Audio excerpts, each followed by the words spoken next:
Hi everyone, my name is Myra, and due to technical difficulties, I won't be able to be showing my face throughout this recording. So more than anything, it'll be kind of like a voice kind of presentation since you'll be hearing me as I'm presenting my slideshow. So for my final essay, the topic that I focused on was salmon and its history, as well as what it symbolizes and what it represents.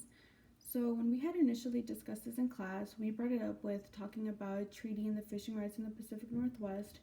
And what intrigued me into wanting to learn more about this was the way in which it not only helped maintain communities healthy, such as the coastal indigenous people and the Northwest Coast indigenous people, but the way in which it helped maintain the culture. And I saw this when the professor presented us with a video clip of her and her sister Gail, more than bonding, but they were preparing and smoking the salmon. So that brought me to creating this. So when looking at what the symbol of the salmon represents, Spirits of the West Coast Gallery gave a lot of helpful information, and it was very detailed, but two of the most important quotes that I pulled from it states, "The native salmon symbol symbolizes abundance, fertility, prosperity, and renewal. For thousands of years, salmon have been the primary food source for Northwest Coast Native Americans and are highly respected." It then continues to state, "Some people of the Pacific Northwest Coast believe that salmon are immortal humans who live in villages deep under the ocean. In the springtime, these immortal humans put on salmon disguises to offer themselves as food to the people. After the salmon were eaten, the people would put the full fish skeleton back in the water in the belief that its spirit would rise again and turn back into salmon people, thus creating the cycle of life." And I don't want to pronounce this wrong, so I'm sorry if I do. In Quaquitl culture, it is believed that to have twins was a blessing from the salmon people, and only twins had the right to perform the salmon dance. And here I simply linked the Spirits of the West Coast Gallery in case anyone is interested in looking more of their pieces of artwork and seeing more of the descriptions that they state.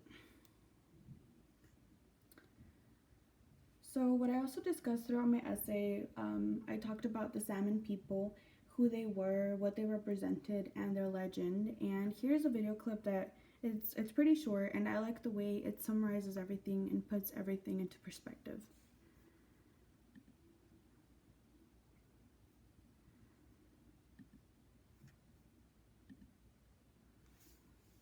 There was actually a time that our people believed that salmon did not come to the rivers within the Squamish territory. There were years when the people suffered and didn't have a steady supply of food. The old people would hear their children crying at night from hunger.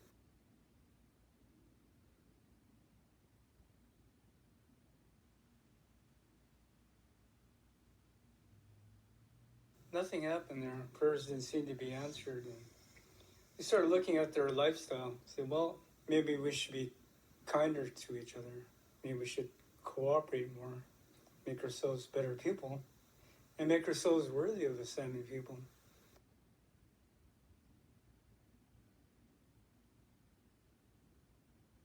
The salmon people live far to the west. It's going to take you many weeks to get there. But you'll know when you get there, you'll see a lot of burnt trees that are in the water in front of the village, and you'll see there's smoke from their longhouse, and the smoke could be rainbow colored.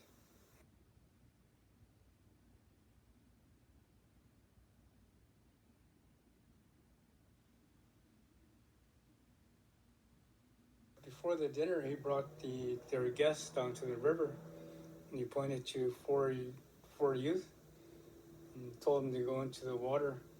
And they were in their human form, but when the youth walked into the water, they all took a leap, and when they came up, they were in their salmon form.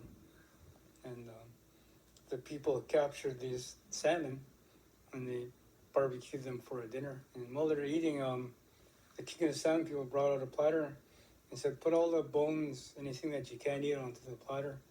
And then the king of the salmon people brought that platter down to the river, and he put it into the water.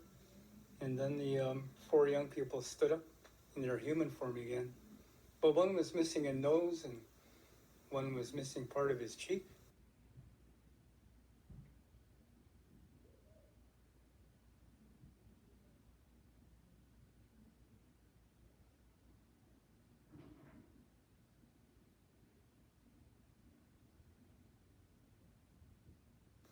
King released them and said, "You can go home now, and the springtime expect the Chinook salmon, followed by sockeye. In summertime, the coho and chum will arrive. In springtime, you'll get pink salmon and more chum."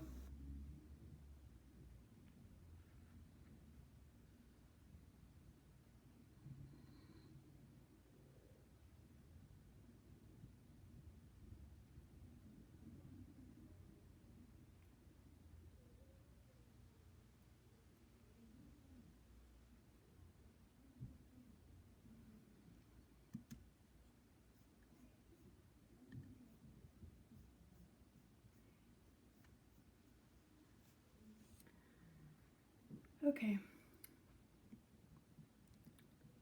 Oh, so why did I choose this topic? So, like I had mentioned earlier, for one, it was a topic that I was just intrigued to simply by learning about it throughout class and then seeing the connections that the professor could make to it. I was just intrigued to learn more about it. But another factor that went into this was that I currently work at a local grocery store, and I work in the seafood department. So I'm working with all sorts of foods, like within seafood, of course, like shrimp, and then like oysters and a whole bunch of different fish, as well as salmon. And one day, I had a customer come up, and they asked like, "Oh, what types of salmon did we have?" And after having shown them like the different types of salmon that the store had, they seemed very upset with the price, and they just began saying things that I found very upsetting.